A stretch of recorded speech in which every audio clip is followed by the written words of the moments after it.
Hello dear friends, welcome to UGC net history classes 24। সামনেই তোমাদের West Bengal মাদ্রাসা service কমিশনের যে পরীক্ষা হবে 7th SLST এক্সাম 2024, ঠিক আছে, 19 and 11 12।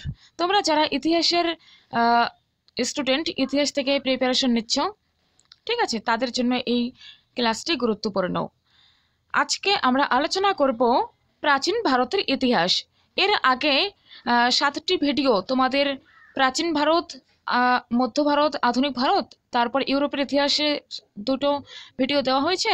সব মিলে 7টা ভিডিও দিয়েছি। যারা দেখোনি তারা গিয়ে দেখে নিও আর এই ভিডিওটা দেখো। আর চ্যানেলে যারা নিউ আসছো তারা অবশ্যই চ্যানেলটি সাবস্ক্রাইব করে রাখো। আর যারা ইতিমধ্যে সাবস্ক্রাইব করেছো, ক্লাসগুলো ফলো করছো, তাদেরকে অসংখ্য ধন্যবাদ জানাই। আর এগুলো তোমরা কোশ্চেন্স দেখো, আইডিয়া পেয়ে যাবে কীরকমভাবে পরীক্ষায় আসবে। আর তোমরা এই কোশ্চেন্সও ডাইরেক্ট কমন পড়তে পারে বা ইনডাইরেক্টলিভাবেও আসতে পারে, বা তোমরা অপশন এলিমিনেশন করেও আনসার দিয়ে আসতে পারবে, ঠিক আছে। আমি এমনভাবেই পড়াচ্ছি। তো দেখো আজকের ফার্স্ট কোশ্চেন।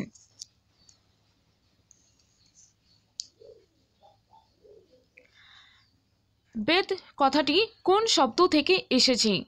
অপশন এ বলছে জ্ঞান, অপশন বিতে বলছে বিদ, অপশন সিতে বলছে বিদ্যা, আর অপশন ডিতে বলছে কোনোটি নয়।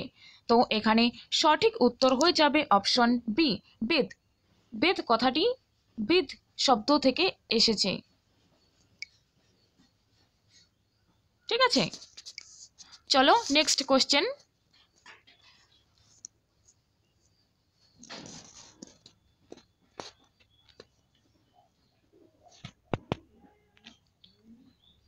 এটা পিডিএফ করে তারপরে আমি এখানে সেট করেছি, ঠিক আছে। বৌদ্ধ ধর্মের কোন ভাগে বৌদ্ধ ভিক্ষু ও ভিক্ষুণীদের পালনীয় কর্তব্যের নির্দেশ এবং আচার আচরণ সম্বন্ধে বিধি নিষেধ আছে? তো বুদ্ধ সম্পর্কে তোমরা একটু শুনে রাখো যে বুদ্ধের জন্ম হয় আনুমানিক 566 বা 563 খ্রিস্টপূর্বে। কোথায় হয়? লুম্বিনীতে, ঠিক আছে। এক এক বইয়ে এক এক রকম পাবে তোমরা, বাট এই সময়কেই ধরে নেওয়া হয় যে এই সময়ের মধ্যে তার জন্ম হয়েছিল।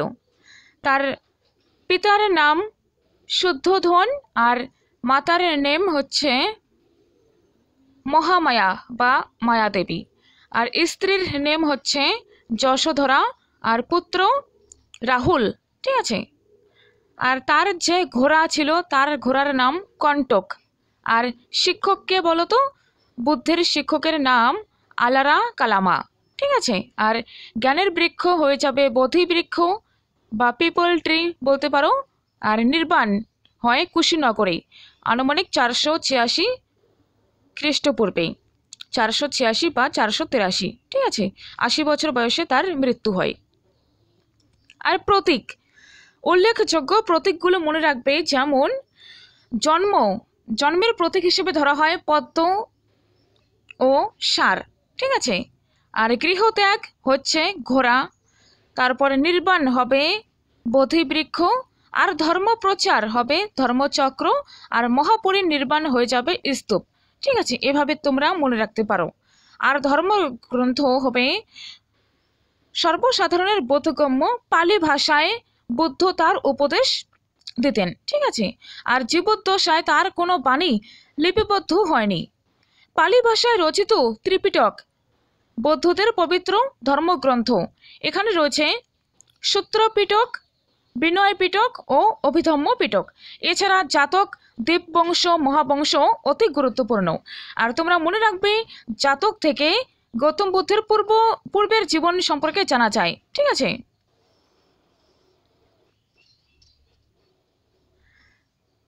তো এখানে দেখো বৌদ্ধ ভিক্ষু ও ভিক্ষুণীদের পালনীয় কর্তব্যের নির্দেশ এবং আচার আচরণ সম্বন্ধে বিধি নিষেধ আছে কোথায়? তো এখানে সঠিক উত্তর হয়ে যাবে অপশন এ, ঠিক আছে, বিনয় পিটকে। Option A is the right answer. চলো নেক্সট কোশ্চেনে।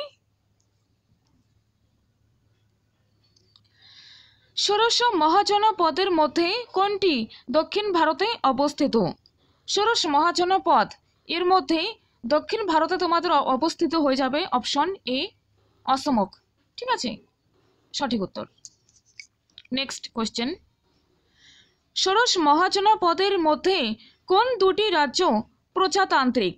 অপশন এতে রয়েছে অসমক ও অবন্তী, অপশন বিতে দেখো কাশী ও কুশল, অপশন সিতে রয়েছে বৃজ্জি ও মল্ল, অপশন ডিতে রয়েছে মগধ ও কুরু। তো এখানে সঠিক উত্তর হয়ে যাবে অপশন এ,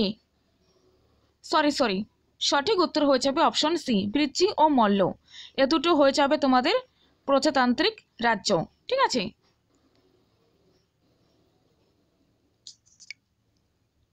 নেক্সট কোশ্চেন দেখো, মৎস্য রাজ্যের রাজধানী কোথায় ছিল?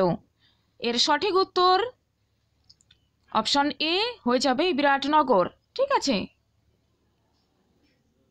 আর কুরু রাজ্যের রাজধানী কোথায় অবস্থিত ছিল? এর সঠিক উত্তর হয়ে যাবে অপশন এ ইন্দ্রপ্রস্থ। মগধের যে ষোড়শ মহাজনপদ তার তোমরা সবগুলোর অবস্থান কোন রাজ্যে, বর্তমানে কোন রাজ্যে অবস্থিত, তারপর রাজধানী, ঠিক আছে, এগুলো তোমরা একটু দেখে নেবে। নেক্সট কোশ্চেন, মহাবীর আত্মার মুক্তির জন্য সৎকর্ম, সৎ ব্যবহার ও সৎ জ্ঞান এই তিনটি পন্থার কথা বলেছিলেন, এটি কি নামে পরিচিত? এতে রয়েছে জেন্তাবেস্তা, বিতে রয়েছে বেদ, সিতে রয়েছে ত্রিরত্ন, আর ডিতে দেখো চতুরাশ্রম। তো এখানে সঠিক উত্তর হয়ে যাবে অপশন সি ত্রিরত্ন।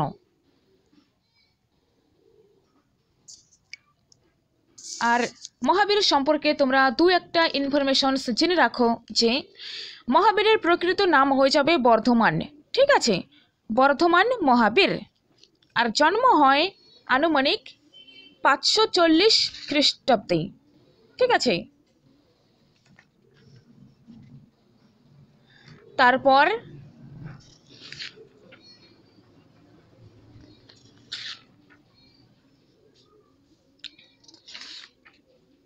নেক্সট দেখো যে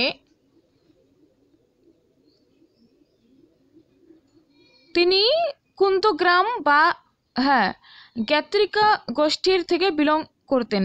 ঠিক আছে, তার মায়ের নাম হয়ে যাবে,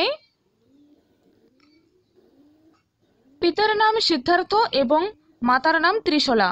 আর তিনি বিবাহ করেন যশোদা নামে এক কন্যাকে, একজন নারীকে। ঠিক আছে, আর তার যে কন্যা পুত্রী তার নাম হয়ে যাবে আনোজা। ঠিক আছে,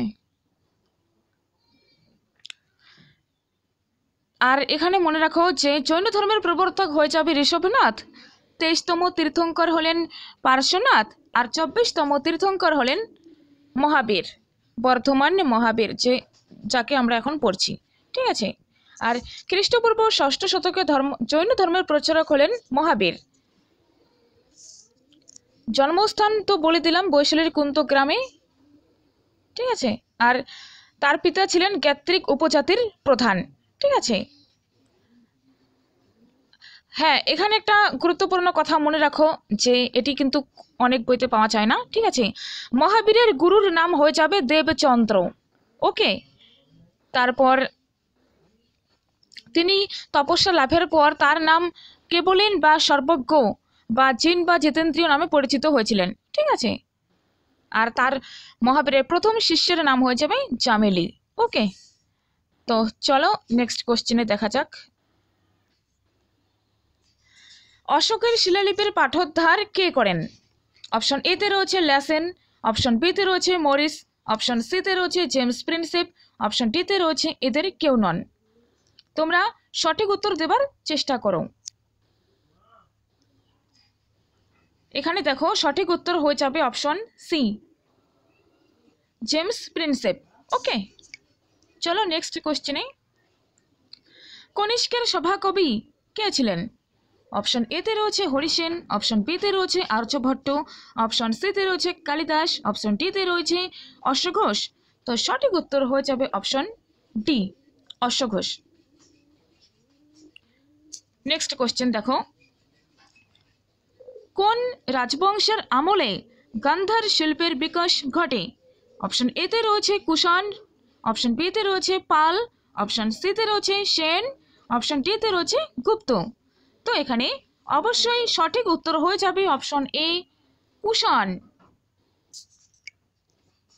নেক্সট কোশ্চেন, ফা হিয়েন কার রাজত্বকালে ভারতে আসেন? অপশন এতে রয়েছে সমুদ্রগুপ্ত, অপশন বিতে রয়েছে দ্বিতীয় চন্দ্রগুপ্ত, অপশন সিতে রয়েছে কুমারগুপ্ত, আর অপশন ডিতে রয়েছে বুধগুপ্ত। তো এখানে অবশ্যই সঠিক উত্তর হয়ে যাবে অপশন বি, দ্বিতীয় চন্দ্রগুপ্তের আমলে ফা হিয়েন ভারতে আসেন। আর এখানে শুনে রাখো, চন্দ্রগুপ্ত মৌর্যের আমলে ভারতে আসেন মেগাস্থিনিস, ঠিক আছে। আর হর্ষবর্ধনের সময় ভারতে আসেন হিউয়েন সাং। তোমরা এটি অবশ্যই মনে রাখবে। বুদ্ধের সময় মগধের রাজা কে ছিলেন? অপশন এতে রয়েছে বিম্বিসার, অপশন টুতে রয়েছে অশোক, অপশন থ্রিতে রয়েছে চন্দ্রগুপ্ত, অপশন ফোরে রয়েছে বিন্দুসার। তো সঠিক উত্তর হয়ে যাবে অপশন এ বিম্বিসার। বুদ্ধের সময় মগধের রাজা ছিলেন বিম্বিসার।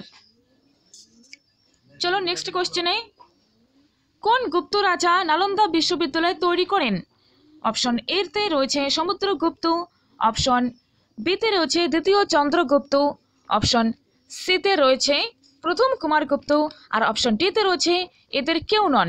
তো এখানে অবশ্যই সঠিক উত্তর হয়ে যাবে অপশন সি, অর্থাৎ প্রথম কুমারগুপ্ত। প্রথম কুমারগুপ্ত নালন্দা বিশ্ববিদ্যালয় তৈরি করেন, ঠিক আছে।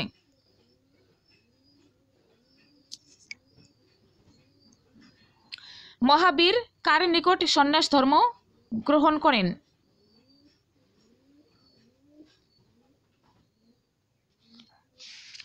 সঠিক উত্তর অপশন এতে রয়েছে গোশল, অপশন বিতে রয়েছে ধননন্দ, অপশন সিতে রয়েছে রাহুল, অপশন ডিতে রয়েছে আলারা কালামা। এই কোশ্চেনটা আমি লিখেছি। এই প্রশ্নের সঠিক উত্তর আমি পরে দিব, ঠিক আছে। এটা তো বলে দিলাম। আর হ্যাঁ, এখানে মনে রাখো যে চন্দ্রগুপ্ত মৌর্য কবে সিংহাসনে বসেন? সঠিক উত্তর হয়ে যাবে অপশন এ 324 খ্রিস্টপূর্বেই।